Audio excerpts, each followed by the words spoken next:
Lundi 20 janvier à 19 h, je vais animer une conférence offerte en ligne sur le thème de partager, exprimer sa propre médecine personnelle. C'est un moment où beaucoup de personnes sortent d'une expérience de burn-out, donc d'épuisement. D'un côté, donc, il y a cette valeur très précieuse qui est de valider sa propre individualité et donc revoir éventuellement des choix surgis d'une idée de qui je devrais être, hérité, absorbé, etc. Et de l'autre côté, derrière l'expérience du burn-out, souvent, et pas tout le temps, il y a une énorme soif de reconnaissance qui mène à l'épuisement. Ce qui est énergivore, souvent, bien plus que les heures en excédence de travail qu'on a mené. Or, la reconversion n'est pas garantie de ne pas être habité finalement de cette même soif de reconnaissance comme un des moteurs, si pas le moteur du choix. Cette soif de reconnaissance existe dans le paysage intérieur de chaque être humain, accompagnante inclus, en tout cas moi inclus. Et cette soif de reconnaissance trouve son origine dans le fait que nous sommes identifiés avec l'image de nous-mêmes qu'on a construit en réponse au regard que le monde a posé sur nous. C'est vraiment le chemin de la conscience endormie à sa nature divine, celle d'oublier sa propre véritable nature et de adopter un sens d'identité tiré de le regard que le monde pose sur moi.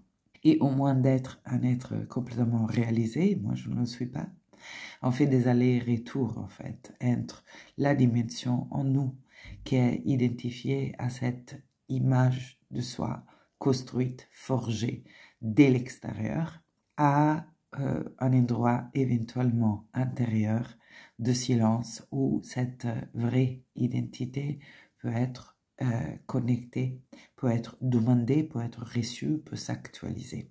Le chemin de l'accompagnement pour moi est un chemin initiatique. Se libérer en fait de l'entrave de cette soif infinie de reconnaissance mal placée dans le moment qu'on cherche à la nourrir par le travail.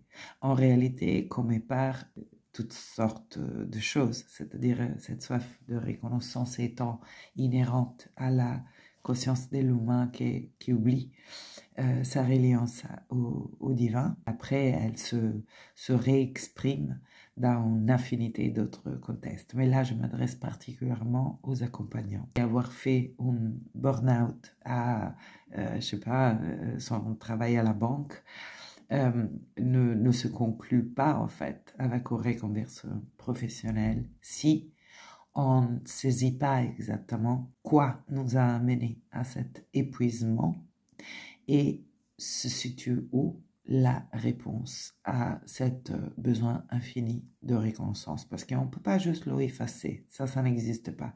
Cet besoin finalement est un appel à la mémoire de qui nous sommes vraiment.